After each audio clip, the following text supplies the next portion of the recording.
मोहतरम नाज़रीन अस्सलामु अलैकुम। अपने मौजू की तरफ बढ़ने से पहले हमारे चैनल सिरात मुस्तकीम को सब्सक्राइब कर लें और साथ ही घंटी के बटन को दबा दें ताकि हमारी आने वाली हर नई वीडियो आप तक पहुंचती रहे।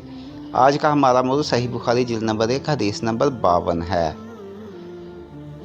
हमसे मुसद्दद ने बयान किया, उन्होंने कहा कि हमसे इस्माइल बिन इब्राहीम ने बयान किया, उन्होंने कहा कि हमको अबू हयान तीमी ने अबू ज़रा से ख़बर दी।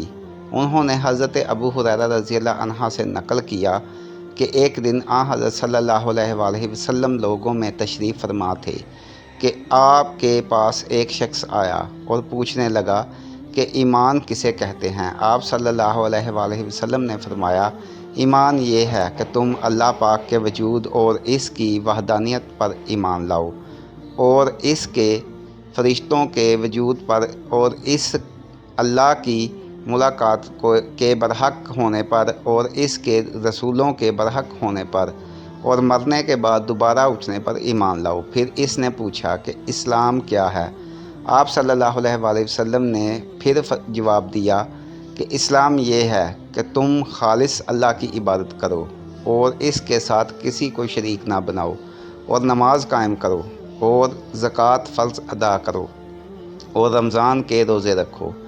फिर इसने एहसान के मुतल्लिक़ पूछा। आप सल्लल्लाहु अलैहि वसल्लम ने फरमाया, एहसान ये है कि तुम अल्लाह की इबादत इस तरह करो गोया तुम इसे देख रहे हो।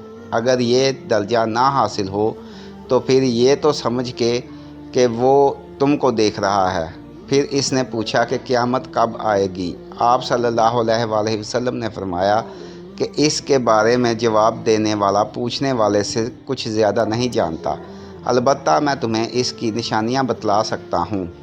वो ये हैं कि जब लौंडी अपने आका को जनेगी और जब स्याह ऊँटों के चराने वाले देहाती लोग तरक्की करते करते मकानात की तामीर में एक दूसरे से बाजी ले जाने की कोशिश करेंगे। याद रखो, क़यामत का इल्म इन 5 चीज़ों में है जिनको अल्लाह के सिवा कोई नहीं जानता।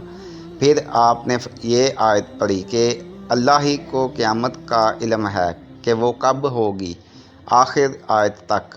फिर वो पूछने वाला पीठ फेर कर जाने लगा। आप सल्लल्लाहु अलैहि वसल्लम ने फरमाया कि इसे वापस बुला कर लाओ।